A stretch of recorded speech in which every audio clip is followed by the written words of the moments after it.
content, but it's another YouTube video knocked out. Speaking of, make sure y'all like, comment, and subscribe, and let me know in the comments, He's trolling now. He's trolling as fuck. What's up, YouTube, man? Hey, y'all, we're still at the C2WX ATL Takeover Credit Content Mansion right now. I got my boy Lou right here behind me. Yo. Hey, I'm gonna take a gamble and let him cut my hair. And in return, we're gonna talk about credit, of course. I mean, we in the Credit Content Mansion. We got the content. I'm gonna speak about the credit. I'm gonna see if Lou know what he talking about with the cut. He cut himself. Hey, ain't too bad, but hey, you push my shit back, bro. It's up, bro. I'm not gonna lie. Yeah, I might have to like cut you off. Got me nervous, bro. Yes, sir. What you forget, bro? Don't forget too much now. It's alright. I just want a back taper, traditional cut. Leave the mustache alone. I want to grow it thick, and then trim the sides right here, trim the beard. That's pretty much it. Alright, so ball fade. Ball fade got it, bro. Ball fade got it. So Lou, man, tell me what you know about credit right now. Shoot, right now, I know credit history is very important for your car note, anything you want to buy. It helps you later on down the line, and like any type of work field, any business field that you want to do. And why is that? Because banks can trust you if they know that if you have a positive like. Bro, stop trying to put this front on, bro. No, I'm for real, because like just talk normal. I listened to what you said. Banks can trust you if they know that you have like a great history line of work. That's valid. So if they see you got a consistent pay, then they're like, oh, okay, I can loan him some money. But like, what is credit to you, bro? Like, outside of like the fancy white collar, listening to me talk, what does credit mean to you, for real? Oh, like as a young dude. Chico. Facts. Chico. Now, how are you leveraging that cheat code right now? That's the real question. I'm not. Why not? You know it's a cheat code. I need the notebook. I need the game. Man. I need that hand. The hand? Yeah, the helping hand. I got you, you. What do you think is your first step? Cause how old are you? Man, so like, alright, so I get what you think or what you perceive credit to be. You say you don't use it because you don't got a helping hand. What do you feel like is your first step? Like, what do you feel like someone to tell you to get started with your credit right now? I feel like, well, what do I feel like somebody would tell me? Yeah, like what do you think is your first step? What do you think is the first step to finding financial freedom through credit? I don't know. Really? I don't. What's the definition of credit? Help. Help? Nah, definition of credit is your ability to pay back borrowed money. That's what credit is, because credit is just borrowing money, right? It is. So, whenever... But this is the thing I don't get. When you borrowing, you're paying it back. But let's say like, because I know when they say you gotta pay yourself, you basically pay yourself back. You paying it monthly. Mm-hmm. But like that's basically like working, spending money, and then just earning it back. Yeah, that's essentially what it is. But so, yeah, that's another perspective of looking at credit, where it's literally just future money. That's basically what you're saying, right? It's like you borrow the money, but you have to pay it back, but you have to work to pay it back. So you're getting future money. So like you don't have 100 grand right now, right? Nope. But within a certain time frame, you can get 100 grand, which is a year, maybe 2 years, maybe 3 years. You believe in yourself to do that, right? Yeah. So credit allows you to get that money right now, and you can pay it back over time. Really what credit is, because like a lot of people, well, most people don't have 400K to buy a house. Most people don't even got 20K to buy a car. But you know you have 300 bucks a month for the car note, right? Yep. That's the whole point of credit. It's just the gaining a trust process, which takes forever. It don't take forever. It take about a year or two max. It's again, like you said, it's just having the cheat codes on doing it, having that helping hand, which is what I'm here for. But game on it and to kind of like fast track it, it's two ways of fast tracking it. It's through secondary history with trade lines, while also using it. If you don't use credit, you're not building it. Yeah. So you can build it with secondary history, or you can just go right into the game. What I always talk about is getting pre-approvals. So like you can literally just go into Google and put credit card pre-approval, see what you get, whether it's unsecured or secure. Because if you're new to the game, you will need a secure credit card. Now I have a question about that topic. What's up? So someone told me like when you're let's say you're paying out your credit card off on time, right? Mm-hmm. But your amount on the card isn't going up, your spending amount. Do you have to call them to get that like figured out, or do they do it automatically? So you're talking about a limit increase. Yeah. So limit increase can happen one of two ways. Either yes, they will do it themselves depending on the bank. Capital One is known for it, Amex does it. Pretty much any major bank, they will give you a limit increase naturally, but typically it won't be the max amount, right? Mm-hmm. So my method is if you do not pull a hard inquiry, meaning they don't do a hard credit check and leave a mark on your credit report, I would do it as much as possible, right? Right. So, sorry to interrupt. You good. But I'm going to just letting you know that we might go to the ATL right quick. That's cool. So you can get that studio session. I bet. Appreciate you, man, for letting me know. For sure, man. But yeah, so again, they can do one of two ways. They can either, the bank is gonna actually like manually do it themselves and it's an automatic thing. They usually do anywhere between 3 to 6 months. Or again, if they don't pull a credit check, a hard inquiry, which the only bank that really does it is Chase. So literally Amex, Capital One, Discover, Navy Fed, they don't pull your credit. So every 30 days, I ask, as long as I don't have a balance on the card. You don't want to do it when you have a balance on the card because that's going to hurt your relationship and your chances of getting it, because why would they give you more money to borrow if you're already borrowing money? So if you have a zeroed out limit on it, I would say, or zero out balance, not limit. If you got a zero out balance on it, then I would easily every 30 days ask, hey, can I get a limit increase? And if they ask you what limit increase you want, always put something stupid. Like if I got a credit card with $1,000 limit on there and I put, hey, I want a limit increase, they're gonna ask you how much you want to increase it to. I put 20, 30, 40,000. Because what they're gonna do is they're gonna say, hey, no, we can't give you 50,000, but we'll give you 30,000. But if you put a low amount like, hey, I want 5,000, you could have got 30 if you asked for it, but they're gonna give you 5 because that's what you want, that's what you asked for. Yeah. It's literally a closed mouth, don't get fed type deal. Okay. And then it's the same thing with those automatic limit increases, because you gotta keep in mind, everything is automated, everything is AI. And the bot is gonna give you the minimum. They're not gonna give you a maxed out, credit limit.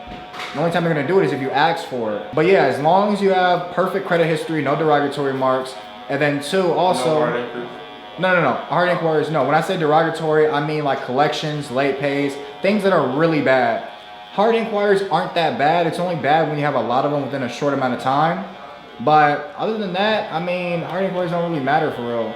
I was still getting crazy credit approvals with, a whole bunch of inquiries. I'm talking like, I had like 7 per bureau. I had like 21 inquiries before I learned how to remove them. Still getting approved for Navy Fed credit cards with 10 bands on it. Still getting approved for business credit with 20K limits. It's just about how you attack it. Because everything with credit is strategy. Everything about credit is strategy. Because the name of the game is really showing the banks that you don't need the credit for real, honestly. Did that kind of like sum up your question? Yeah, it did. Just softened it up. Just like whenever you can, if you got a, you said what? I said no, did he? Put that in. But nah, like with those limit increases, because that's a very common question. Everybody asks about those limit increases. But just like really, just if it's a zeroed out limit on it, make sure that you do it as much as possible. Because even if they deny you, they're gonna let you know why they deny you. And what a lot of people are afraid of, they're afraid of getting that denial, that no letter. When in reality, that's what literally taught me about credit. Was when me getting denied of credit. Because guess what? When they say, hey, you got denied, they're legally obligated to let you know why you were denied. And what does that do? It allows you to fix what was wrong to be able to get approved. Yeah. So again, that's why pre-approvals come in clutch, is because you get that free either, yes, you're gonna get accepted, or you're gonna get that free, no, you weren't accepted because of this reason, fix this and come back, and guess what? We're gonna get you bread. So if you want to get your accurate credit score, would you say a good place to go to is like a credit union? Bro, what do you consider an accurate credit score? Everybody has a different model they use. They have a different scoring method. If I'm being honest, there's no such thing as an accurate credit score. The only accurate credit score you're gonna get is off of myfreeannualcreditreport.com. Something like that, bro. I forget what it is. But It's literally a website where you get one free credit check and it actually gives you your cold hard credit score. Everything else is an app that the bank created using different metrics than the next bank, and your scores will be slightly different. So if you go to Chase and your Experian is a 753, you can go to Wells Fargo and they're going to say a 758. You're going to go to Discover, they're going to say a 743. And the reason why is because everybody takes the main parts of your credit report and they score it just slightly differently. Not only that, they're going to report differently because everything doesn't report at the same time. You have a late payment on your credit report, that's going to report right away because they love, put the hate out there, right? Yeah. But if you have something positive, like you pay off a credit card, it's going to show up to different banks at different times. It's going to show up to different credit bureaus at different times. It's a time thing. They take their time with the positive stuff, but best believe when it's negative, everybody going to hear about it that moment it happens. But regardless, I'm going on a little tangent. Going back to your question though, I typically just use Experian and Credit Karma just to get an accurate, kind of like sum of where it's at, because wherever you go, it's going to be slightly different. And what you want to know is the range you're at. If you're a 690 and above, that's fine. The only reason why you're not a 700 is 9 times out of 10 utilization. You're cool. But if you're below a 690, that means you have derogatory marks. You have late payments, you have a collection, bankruptcy, whatever the case may be. Now, there are some cases where you can have like an old collection and still be in the 700s, but that's why you need to look at your credit report. And what do I always say on social media, Lewis? Your score don't matter. Yeah, your score don't matter. Because at the end of the day, people look at the reports, not the score. See, I be tuned in. A little bit. You had me scared for a little bit. You almost broke my heart. But no, like that, again, like I said, you can have a collection. I literally just seen a report where they had a 723 credit score, but they had a collection on there. And the banks aren't going to approve them for the max amount, and they won't even get business funding. The banks only give money to people who don't need it. And a collection shows that either you need it or you're not able to pay it back. Score don't matter. That score going to be different everywhere, bro.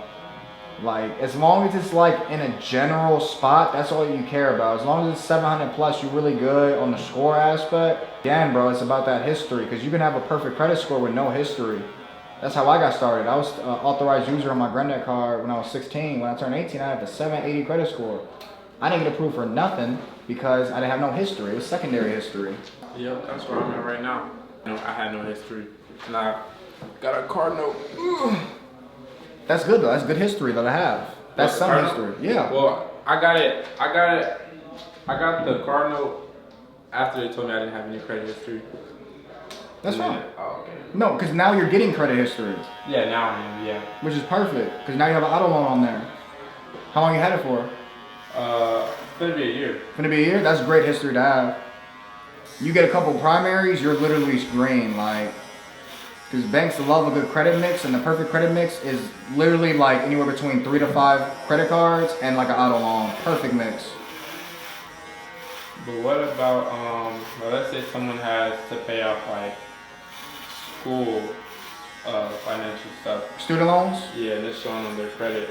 It's only bad if you have like a whole bunch of it. Like if you got 100K, yeah, banks are gonna look at you like, damn, like you in a lot of debt right now. But I mean, if you got like, 20, 30, even like 40, you can still get away with it. It's just you gotta really structure your profile around that. Like, think of credit, like your credit report like a team, like a sports team. You wanna build around your star player in a sense. Because what happens if you have too many stars in the team? Bump heads. Not everybody can do it, yeah, and then, you wanna just cater to your report where now you got student loans. You want to build around that to still show banks that you're able to pay back borrowed money, and you can still, again, be responsible with other forms of credit outside of student loans on top of paying the student loans. Having student loans in your report is a different ball game, but not too different. It's still the same knowledge. It's just that your start and your middle is going to be a little bit different. Nothing crazy though. Ooh. Boy, got some dust bunnies up here. In a minute, I gotta cut. It's been like 2 weeks. I can't even lie. Yeah, there's a lot of gym up here in this head. A lot of gym is crazy. I'll be in that lab, bro. I'm gonna give you buckets tomorrow. A lot of construction work, actually. Please don't say that, bro. I love blue collar work, but at the same time, I hate it. Love-hate relationship. That gym tomorrow? Yeah. Hey, bro. I'm gonna have to give you some bag work, serious bag work. I'm gonna have to get you some bad work. Anybody that's my way can get it. Anybody. I'm not gonna lie, bro. We're gonna do a King of the Court, that's for sure. And then also, I want to do a game like 3v3, 4v4, something. A perfect drill for that, actually. A drill? It's like a continuous 3v3. What? Yeah. Well, you an actual hooper. Of course, you got the details on that. Bow pat practice. What is it? How does it work? What? The drill? Yeah. Basically, it's really an NBA drill. But basically, there's three people. You start off on a 3v3, and first basket. Whoever makes the first basket, they run down to the other side of the court, and then they play 3v3. And then whoever makes that basket runs to the other court. But I think it's one shot, one kill. That's not bad, but that's an actual drill though. Like. I mean, yeah, but you gotta play defense. That is true. So basically, King of the Court 3v3. Yeah. King of the Court 3v3 full court. That's what it is. Yeah. Gotta play defense if you want to stay on. All it is. Did you want to trim your mustache? Nah. Slightly, ever so slightly. Bro, when I was driving out here, I seen a thing that said plastic surgery. I was like, what? They got their own separate store. Like it was like a billboard? It was like a store. Like oh, it was a store. Plastic surgery, yeah. That's insane. Lil bro, they gonna say like, yo, now you gonna leave me hanging, bro? I had a joke, man. I don't want to tell the joke no more. Why you say my name? Say, yo, Lil, like, what's up? I'm like, hey man, like. No Diddy, come on, no Diddy. What you mean no Diddy, bro? You been on some Diddy stuff. I didn't say nothing. I didn't say nothing, bro. I didn't say nothing, bro. I didn't say a damn thing, bro. Don't put me in that category. You ain't got no proof. We on camera. You not catching me lacking. Yo, you gonna get Junior. And so like that's the hardest thing, right? So you know, I'm glad he got the camera on too. Like yeah, they overheated and it like died. But it's back now. Hopefully it stays. But like the hardest thing is trying to separate, you know, that life from like my regular life, because my regular life, not the school life, you know, me being, you know, the founder of that community, and you know, my main purpose is to lead, right? Mm-hmm. And so outside of that, you know, it's entrepreneurship, so it's the hustle, right? And it's hard because certain things you can do and certain things you can't do, because at the same time, you know, there's always an ass on you. Let me ask you this. Can you lead while being an entrepreneur? Absolutely. It's just that I don't know if that's the right saying, but it's like my mistakes gotta be more limited. What do you mean? But that's where you learn from them though. I'm about to say, because you're not perfect. Hold on. So I'm trying to figure out, because it's like, when you say mistakes, what type of mistakes are you talking? Like just stupid stuff. So like what? Give an example, because there's a difference between mistakes and doing stupid stuff. You absolutely right. So yeah, you're absolutely right. So that's yeah, because a mistake is like slipping up on your words. You might cuss here and there. I consider that a mistake. But like if you're going out to the strip club and you're getting blacked out drunk, that's not a mistake. That's you being stupid. Yeah. So that in a way. That's like wants and needs. Like yeah. Do you need to do that, or do you want to do that? Exactly. No, like actually, like it's crazy though, because like that party life, I got rid of that school party life. Bro. Yeah, I got rid of mine. Cause it was like, bro, before I even got to college, it was like partying was dead to me, because once I was there, you know, I was there, but I don't know, it just get dead to me. You said it was dead? Dead. Yeah. It just got dead to me. Like, you know, you had your fun sometimes, but it's like, bro, this is what y'all want to do every day. It got dead as you went to school, or like before that? Before that. You know, because, shoot, the hustle.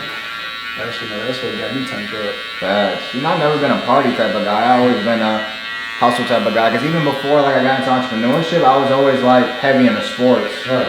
So like I just translated that energy I had into sports, into content, into my business, construction, no matter what it is. But like I've never been the type to like party. I love like being with my people, and I have no issue doing that. But like going out, I don't do like the going out the bars and doing that. I only do it like, you know, because you know my homies want to do it, my shorty want to go out. I do it just because of that. If it was up to me, nigga, we go to the gym every day. Right. Lou be seeing me up there every day. We be up in there working for Facts. Man, you talking about working, man. I hear. Lou used to BS up there. He finally started hooping up there seriously. Yeah. It get bad on that island, that's all. It get bad on that island. Cause I'm not gonna lie, when I went to the Y, bro, I used to slack and I used to like not take it seriously because I'm playing against people that's younger than me. Right. And then like it's also sometimes there's some older people there, and then they get to talking stuff, and it's just like I'm at the Y, like I'm not trying to impress nobody, but a grown man told me, he was like, this what made me change. He was like, people not gonna take you serious if you don't take yourself serious 100% of the time. And He told you to go serious That's with some real. high schoolers. he told me this anytime I step in the gym. So Yeah, especially if that's your thing, because you're an actual hooper. and then it showed too. It showed. So when he said that, and like I wasn't taking the open gym session serious against people that play, but and it's like a mix between people that play and don't play. They like, oh, he trash. Now I'm like, dang, I gotta prove myself now. Literally. So I took everything 100% serious, 110% serious. That's real, bro. Because I don't think of it that way. I just think of it as it's a waste of my time if I don't. And it's not in the sense of like I'm a crash out if I lose or anything. It's in the sense of like I want to get better. Because I grew up hooping like literally like 3rd to like 5th grade, stopped and ran, and I'm just now getting back to hooping. So I'm not even considered a real hooper for real.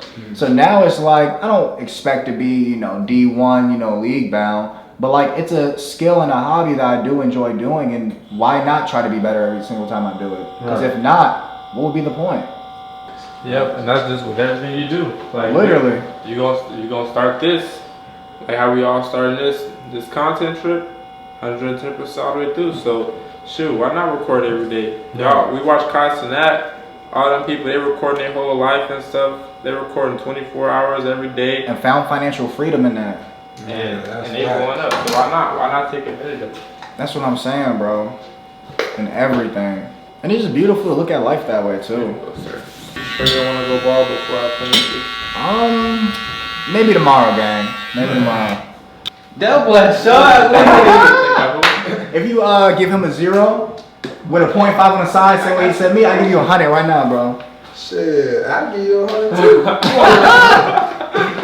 Nah, you can cut, Lou. I'm not gonna lie. People coming in and out, bro. You can cut, man. Appreciate you. Yes, sir. Oh, this you on live? Yeah, he on live right now. I'm proud of you, man. Yeah, we vlogging every day we here. That's what I'm saying, bro. Straight content. But it's another YouTube video knocked out. Okay. Speaking of, make sure y'all like, comment, and subscribe, and let me know in the comments. Can Luke? He trolling now. He trolling as fuck now. He trolling me. He trolling like a motherfucker. Man, make sure y'all like, comment, subscribe, and make sure y'all comment. Can Lou actually cut? I think he did alright, but let me know if he did for real. But he finna. Hey George, you next? I need one. Bruce, I think Bruce need one too. I think he's gonna get one too. Dang, everybody getting a Yeah, cut. everybody need a cut. Appreciate you, my boy. We need a thumbnail. Oh yeah. That's crazy. Man, still spreading. Move to the side. From this way? Yeah.